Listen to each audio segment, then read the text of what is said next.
Големиот пожар кој вчера избувна на Скопска Црна Гора и зафати огромна површина со нискостеблеста шума и натаму гори. Селаните од скопските села Страчинци, Булачани и Брњарци поминаа тешка ноќ. Огнените јазици во еден момент се заканија да се приближат до првите куќи, но за среќа промената на ветрот и пожртвуваната интервенција на пожарникарите спречи да дојде до голема трагедија. Се наоѓаме на падините на Скопска Црна Гора над селото Страчинци, каде од вчера беснее голем шумски пожар. Ноќта била тешка, селаните се плашеле за своите куќи, но за среќа ветерот го сменил правецот и пожарот свртал кон Куманово. Во овој момент гори токму кон кумановските села. Над Страчинци и натаму се гледаат огнени јазици кои од местноста Црн Камен се спуштаат на другата страна од планината кон кумановските села. Селаните тешко се одлучуваат за изјава пред нашата камера, но еден сепак се осмели да ни ја долови атмосферата која владеела минатата ноќ. Сува е, трава, ни стока нема, ни ништа.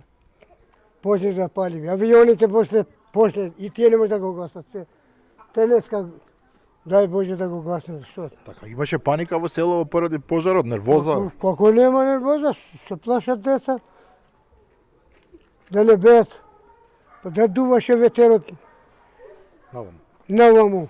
Според командантот на противпожарната бригада на град Скопје Владко Симоновски, иако е крај на летото, во Скопско секојдневно избувнуваат нови пожари. Причините се главно невнимание и неодговорност при палење стрништа, фрлање на изгаснати цигари, но и свесно намерно предизвикување на огнени стихии. Има надлежни институции и на градот, на инспекторатот и Министерството за внатрешни работи, значи кои што си ги контролираат и си ги регулираат тие работи.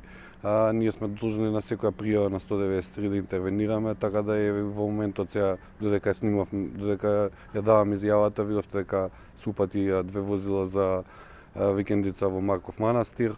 Вчера било спречено подметнување на намерен пожар под Скопското кале. Комуналните редари фатиле група која палела кабли кои потоа требало да бидат продадени како старо железо.